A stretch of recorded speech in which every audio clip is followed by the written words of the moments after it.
जंगल के कोने में एक छोटी सी चिड़िया रानो अपने बच्चों के लिए बैंगन उगाने में दिन रात लगी हुई थी। ना धन था, ना सहारा, सिर्फ मेहनत और ममता। हे धरती माँ, तू तो सबकी माँ है ना, अब तू ही मेरी ममता की लाज रख लेना। इन बीजों में मैंने अपना खून, पसीना, आंसू सब मिला दिए हैं। गुड्डी और चिक्कू, वो अब भूख से ज्यादा मेरी आंखों की उदासी को समझने लगे हैं। माँ, आज भी क्या खाली पेट सोएंगे? पिछली रात चिक्कू ने सपने में बैंगन देखा था और सुबह उठकर फिर चुपचाप बैठ गया। क्या सच में 2 दिन में कुछ मिलेगा या ये भी सपना बन जाएगा माँ? नहीं बेटा, अब सपना नहीं, हक मिलेगा। 2 दिन और फिर मैं तुम्हारी थाली में गरम बैंगन का भरता रखूंगी, मिट्टी की खुशबू के साथ, तेल में तड़का लगाकर, रोटी से लपेटकर, जैसे दादी बनाया करती थी। बस तुम मेरा भरोसा मत छोड़ना। उसी समय दूर से कालू कौवा और भुल्ला चील खेत पर नजर डालते हैं। ओहो, ये क्या नजारा है? ये तो वही बंजर जमीन है जिसे देखकर सब भाग जाते थे, और अब देखो बैंगन के पौधे लहरा रहे हैं। कितनी हिम्मत है इस छोटी सी गरीब चिड़िया में, मेरी जमीन पर अपनी मेहनत का झंडा गाड़ रही है। मालिक, बैंगन तो लग भी अच्छे रहे हैं, मुलायम, गाढ़े रंग वाले, एकदम स्वादिष्ट लगते हैं। मुझे तो वैसे भी भरता बहुत पसंद है। आप कहें तो खेत का नाम ही बदल दें, कालू फार्म हाउस। हा हा हा हा, सही कहा भुल्ला, सही कहा। ये रानो चिड़िया क्या समझती है, मेहनत करके मेरी जमीन पर हक जमा लेगी। उसने जरूर सोचा होगा कि जमींदार सो रहा है, पर अब राजा जाग गया है। तो मालिक हुक्म दीजिए, मैं 2-4 गुंडे ले आता हूँ, खेत पर झंडा फहरा देते हैं। नहीं,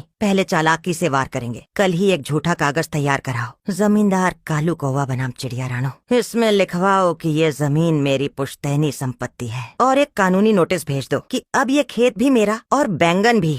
वाह मालिक, क्या दिमाग पाया है आपने। लोग जमीन पर हल चलाते हैं, आप तो चालें चलाते हैं। इस जंगल में जमीन का असली राजा सिर्फ मैं हूँ। अब देखो कैसे उस गरीब चिड़िया की मेहनत का फल मेरी थाली में आता है। रानो चिड़िया अपने बच्चों के साथ बैंगन खेत में खड़ी अपनी फसल को लहलहाते देख रही थी। देखो बच्चों, कितने सुंदर बैंगन हुए हैं ना। बस 2 दिन और पक जाए, फिर हम सब मिलकर त्योहार जैसा मनाएंगे। तुम दोनों का चेहरा देख देख कर मेरी सारी थकान उतर जाती है। माँ, मैं तो बैंगन में आलू मिलाकर खाना चाहती हूँ, और मैं रोटी के साथ पूरा भरता खाऊंगा, सच्ची माँ।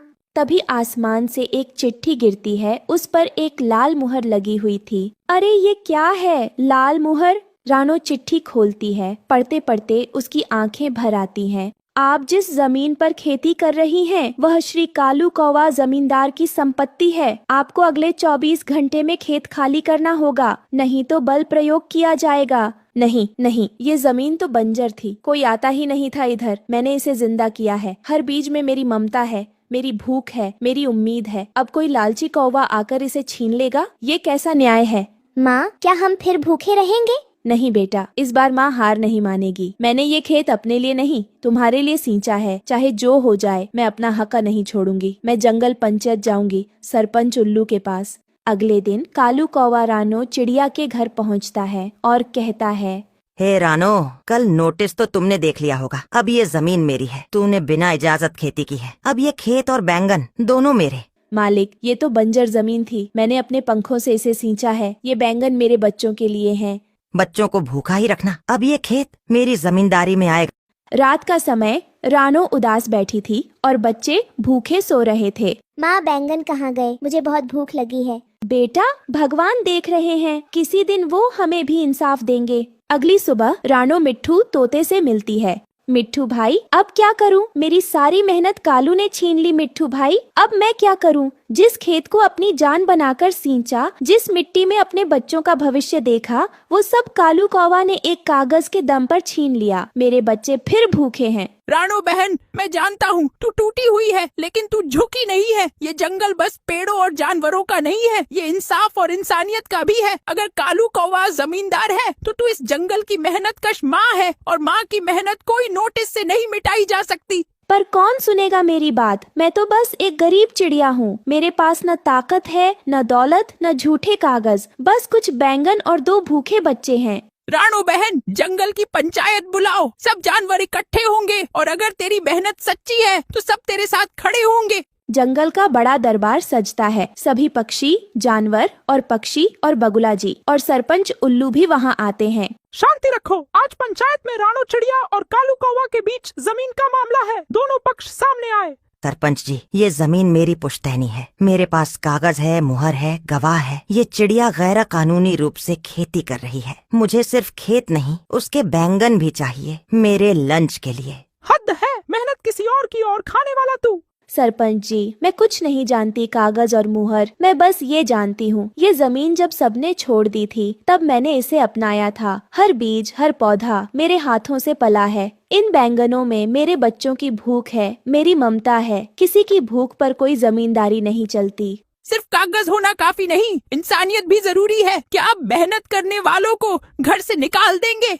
ये सब भावना की बातें हैं। कानून में भावना नहीं चलती।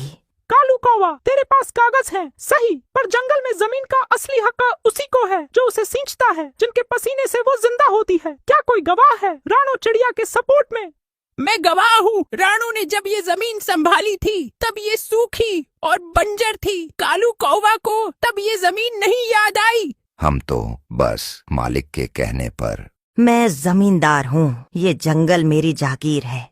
झूठी जमींदारी जंगल में नहीं चलती। मेहनत करने वाला ही असली मालिक है। राणो को उसका खेत वापस दिया जाए। राणो चिड़िया खेत में फिर से बैंगन तोड़ती है। बच्चे खुश होकर उछलते हैं। देखो बेटा, मेहनत कभी हारती नहीं। ये बैंगन अब सिर्फ हमारे हैं। माँ, हमें भी भरता बनाना सिखाओ। कालू कौवा को पंचायत ने जंगल सेवा के लिए सजा दी और राणो चिड़िया वो बन गई जंगल की मिसाल कि मेहनत, माँ की ममता और सच्चाई कभी बेघर नहीं होती। बैंगन के खेत से उठी थी ममता की खुशबू, जो भूखे पेट को मिली वो सबसे बड़ी दौलत थी।